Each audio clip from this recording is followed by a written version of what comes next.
Experiment 1170, Huggy Wuggy, remains the optimal outcome due to his sufficient intelligence paired with maximum obedience. Huggy holds a special place within Poppy Playtime, and a big part of this is due to the relationship he has with the player. So much so that this relationship becomes its own narrative within the larger story. So I'm going to look at his relationship with the player, and we're going to delve into how the game explores this. Then I have a theory at the end, so stick around if you'd like to see that.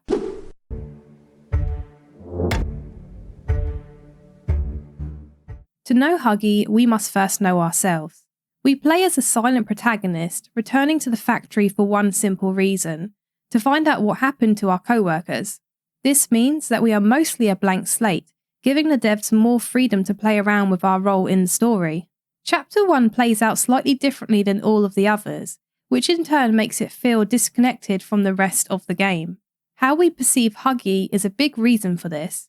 He's the only monster, for instance, who plays dead. We know he's likely alive, but at this point we've not seen a toy move, so there's a sense of anticipation as the imagination runs wild. When Huggy does attack, it's both memorable and basically impossible for the devs to repeat. The first chapter is short, with the formula that makes all of the chapters work distilled into its most basic parts. We explore an area, we meet a new villain, our relationship goes downhill, and we win a boss fight and continue on. While each chapter does its own thing, Chapter 1 is uniquely self-contained. This is because it takes place before we agree to work with Poppy, and so before we know what the heck is going on. Huggy's death coincides with the start of the main plot, which is helping Poppy defeat the prototype. Poppy is the driver of the main story. Oh, sorry. I didn't mean to scare you. Because of this, Chapter 1 and Huggy by extension exist on the outskirts of the main narrative. And this makes sense because when Chapter 1 released, the devs wouldn't have known if it was going to be successful. So it feels more like an experiment with very little story outside of a few VHS tapes. Every chapter after this has a villain who interacts with multiple characters, and with both Poppy and the player. Huggy's lack of interaction with others is significant because it makes his relationship with the player feel more intense, isolated, and personal. After Chapter 1, Huggy's presence continues despite him being dead. In deep sleep, he appears repeatedly in nightmares. I don't think people realise just how important this is. These nightmares provide a unique look into how our character thinks, showing their deeper feelings of fear and guilt. Most importantly, Huggy is the centre of this psychological reaction. In the first nightmare, we come into a small room with another VHS player and a Huggy cutout. Once we play the tape, Huggy's face appears, staring right at us. A voice claiming to be our supervisor speaks, expressing what seems to be our subconscious guilt. Now, every one of you has your part in that future, so should you come back tomorrow feeling unhappy for where you are or what you've done. Huggy's staring feels judgmental, as we are reminded that we did something pretty bad. I think it's notable that we see Huggy instead of, say, Mummy Longlegs, a character who outright stated we deserve to feel guilty. You worked here, so if anyone deserves to die alone, it's you. Despite this, it's Huggy, who has never said a word, whose face judges us. This made me think about Sans from Undertale. Sans is a very powerful character in that game, but he doesn't confront the player until they take actions he doesn't like. We can sort of see this with Huggy when he gives us the key in Chapter 1 and allows us to proceed until we get too far and he decides to kill us. Sans acts as an executioner, coming after the player for massacring everyone in the underground, including his brother. And given the guilt we feel in Poppy Playtime for our past, isn't it possible that Huggy is acting similar to Sans? Both punish you for your sins. And I mean, if Nightmare Huggy doesn't show our character expects some kind of punishment, I don't know what would. Huggy was likely going to kill us no matter what, as he's killed others before, but our character seems to be interpreting his actions as punishment, hence this nightmare version of him. This is how they see Huggy.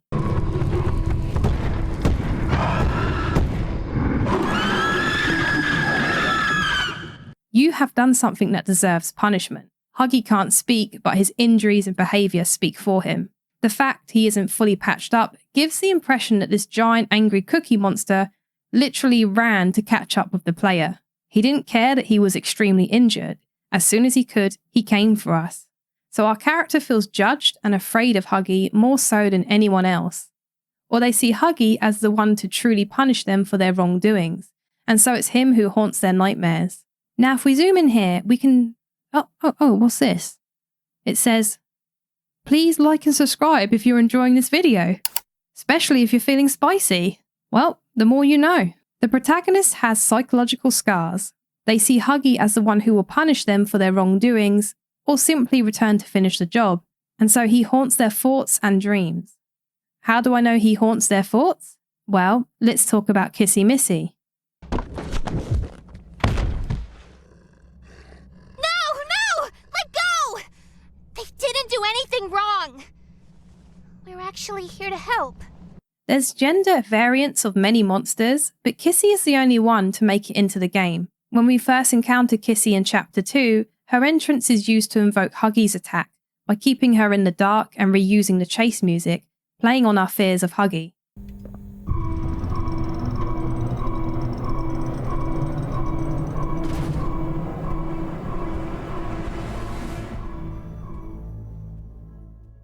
The music only makes sense if you understand that the protagonist was expecting Huggy. Kissy reminds us of Huggy and acts as a contrast to him. She's caring and loyal, choosing to help others even when it puts her at risk.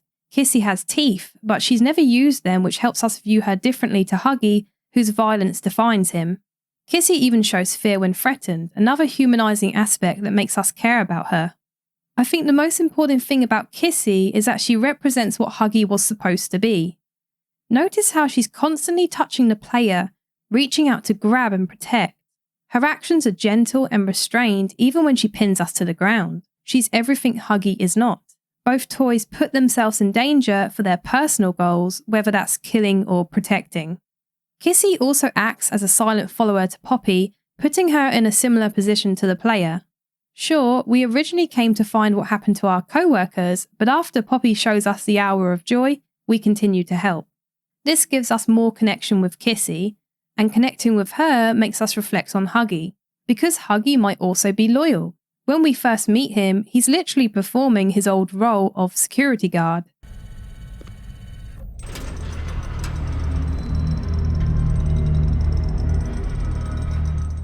The story emphasizes Huggy's obedience, but we've also seen that Huggy's obedience can change. He's not meant to be an obsessed prototype follower like Catnap. With Huggy, we have proof that his loyalty can change through Kissy Missy.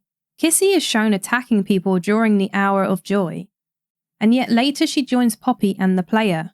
Kissy once again helps us understand Huggy by showing that he too is likely capable of change. It all depends on how much of a person is still behind those eyes, and if said person can break free of another's control. Both monsters have never been on screen together in-game. I think this will change in Chapter 5, with both Kissy and Huggy being important players.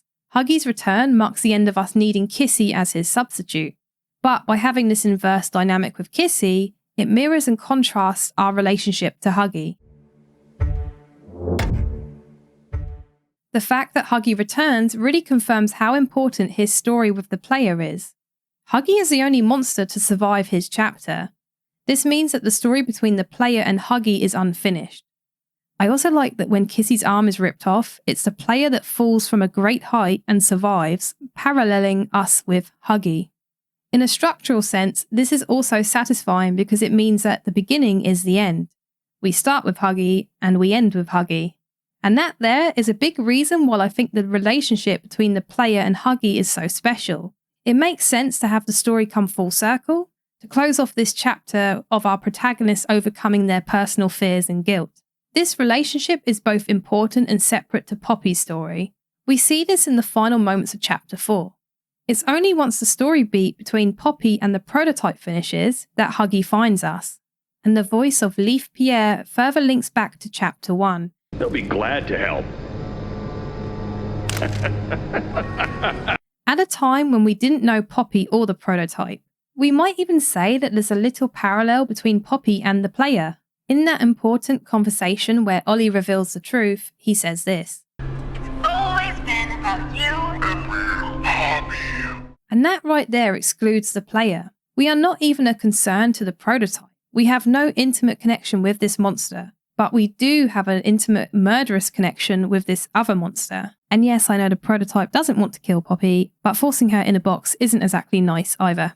Huggy doesn't seem to care about any other character, paralleling the prototype's own obsession with Poppy. So even in this chapter where he shares story space with other monsters, the devs chose to have him find the player alone, reminding us of our time with him in chapter 1.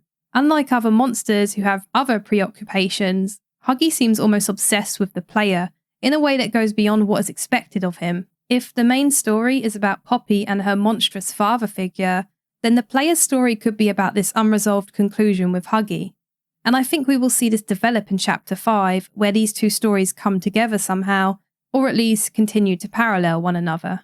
Now I have a little theory for you based on what we know about Huggy and the player's relationship so far. Because Huggy's chapter was the shortest, his backstory is a complete mystery. He's been depicted as simplistic and evil, but chapter 5 provides the perfect chance to develop him fully. I really think that this is the one where Huggy's identity will be revealed. In a now deleted post on the official Poppy Discord, a developer said that Huggy would be akin to Darth Vader and the prototype would be like Palpatine. I can't verify this outside of a screenshot and the word of fans. But if it's true, then we can speculate some huge possibilities for Huggy's story. In Star Wars, Darth Vader is an iconic evil villain who works with Emperor Palpatine to control the galaxy. Or something. It's been a while since I've watched Star Wars. Despite being powerful, Vader is actually controlled by Emperor Palpatine. What is thy bidding, my master? Palpatine is able to telepathically talk to others through the mind. Sound familiar? Others are hungry. Get up. Palpatine also uses Force Drain, a power that lets him rebuild his body by draining the life force of others. I mean, it's all right here, isn't it? He'll make me part of him! We even see a puppet-master relationship hinted at between Huggy and the prototype. I've seen people talk about this as a potential villain team-up, but not as many talk about the other aspects of Darth Vader that could carry over to Huggy's story. Here's a few points of interest. In one of the movies, Darth Vader reveals himself to be related to our hero, Luke Skywalker. Darth Vader went through an internal struggle and changed sides at the very end to save his family, essentially becoming good and breaking free of Palpatine's control. Vader is redeemed by the end of the movie by killing Palpatine to save his son. I think the reason we know so little about both Huggy and the protagonist is because these two had a past relationship before the games, and if we take the Vader comparison to its full conclusion, we can consider this. Aww. I think we are related to Huggy Wuggy, experiment 1170, when he was still a human.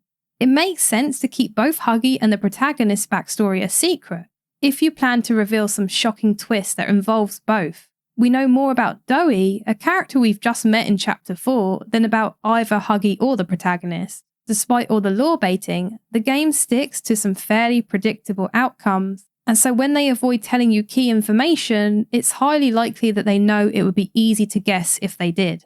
And so unless they introduce some new major element in chapter 5, I suspect the best reveals will be about Huggy and the protagonist. When coming up with this theory, I was actually inspired a lot by these lines from the Doctor. Why come back? It can't be that a vague letter was your only reason. Was there someone you loved here? Someone you'd lost? Was it the pain of not knowing for sure that brought you here? Poppy already showed us the hour of joy, so we know our co-workers are dead. So what more is there to our character's personal story? What if there was someone... Was there someone you loved here? And how tragically poetic would it be if the person we were unknowingly searching for was right in front of us the entire time? Both Huggy and the protagonist, completely oblivious to this connection. Family can mean many different things, but a big theme of this game is the bonds of family becoming twisted. We've already seen the tragedy of an experiment becoming violent towards their family through Dowie. And they hurt! Susan, get away from me! Jack? Mommy won't lie to you, Jackie. Mommy won't hurt you. Huggy could be the same, his violence caused by his trauma and lost memories, especially if the prototype is still manipulating his mind. The protagonist parallels Poppy even more when we consider this. The prototype keeps asking her to come home. Prototype. Please. It's time to come home. Poppy. It's time to come home. And if we go back to the nightmare we had, A world that's theirs now. Welcome home. both Poppy and the protagonist share some kind of trauma at the idea of returning home, and also feel a sense of guilt for not being around as seen in Chapter 4. I didn't know it had gotten this bad. I need to make this right. Some might argue that only one of these is a real family dynamic, while the Nightmare Tapes is less personal, but I disagree. I don't think it's an accident that they use Huggy to portray the theme of coming home. We've already seen the developers do this on YouTube. Huggy stands outside of her home, giving us many questions. Who's home? Does Huggy know them? Is this just some random house? A house is someone's home, so the theme of family and home has been linked to Huggy and the player on different occasions. The relationship between Poppy and the prototype is going to be a big focus in Chapter 5, I suspect, but that doesn't give the player as much of a personal stake in the story, since, as the prototype says, their story isn't about us. It's always been about you and Poppy, what we are. That's not a truth that can be burnt away. So the player might feel like an awkward third wheel here, the side character to Poppy's family drama. One thing the devs have consistently tried to do is to make the player feel a part of this world. We're not just some random person. We have an intimate past with this company. By having us related to Huggy, it adds another layer of emotional investment and horror to the situation, and creates a story where we experience the same horrors that Poppy is going through. Perhaps at the very end, Huggy turns on the prototype to save the player. This would link with the idea that the prototype is the true villain, the Emperor Palpatine in this situation.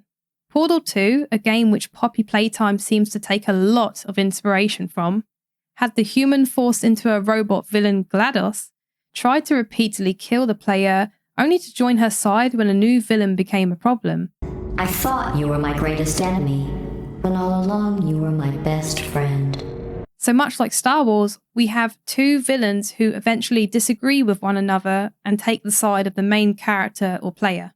Could the prototype and Huggy end up in a similar situation? I'm not trying to say that Poppy Playtime is going to copy all the beats from the stories that inspired the devs, but we can definitely see some patterns here, which adds possibilities to this theory. I wouldn't include them if I didn't think Huggy being related to us couldn't stand as a theory on its own. I think there's enough evidence here to support the idea, and it makes sense from a storytelling perspective, creating a stronger emotional connection between the player and the game. They can basically go in any direction they want with Huggy's backstory. That's the beauty of having a character so mysterious. Huggy might be related to us, he might not. He might have been a co-worker. Perhaps as the company encouraged employees to adopt children, we were Huggy's adopted family. We just don't know. Whatever the case, we feel judged by Huggy. This to me points to a personal sense of anger, as if he knew us before. It's possible the player had a role in turning Huggy into a monster, or maybe we failed to stop it. We might be suffering guilt similar to Doey's mother. I want you to know, I'm so sorry. And it's this personal violence towards the player that makes Huggy feel different from the rest. Who are you, Huggy? And what did we do to you?